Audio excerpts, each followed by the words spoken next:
Prej një muaji aparatura e rezonancës magnetike në Spitalin e Pejës është jashtë funksionit, si pasojë e defekteve për shkak të jo stabilitetit me energji elektrike.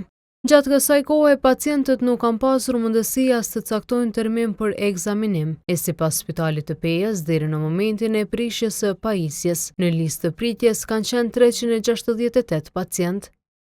Në Spitalin e Pejës thanë se menaxhmenti është duke analizuar shkaqet që kanë sjellë deri te dëmtimi i pajisjes, si dhe mundësitë e riparimit. Dëmtimi ka të bëjë me heliumin që është zbrazur papritmas dhe aktualisht nuk mund ta themi vlerën e saktë të dëmit.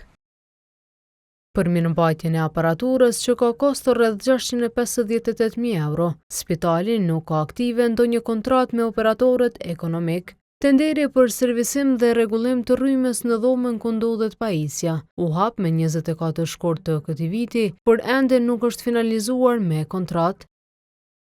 Nuk kemi pasur kontratë aktive, por do të shfrytëzohet kontrata e SHSKUK-s për mirëmbajtje. Nuk mund të themi datë të saktë sepse nevojitet që pjesët dhe pajisjet të vinë nga bota jashtme dhe kjo ka procedurën e vet.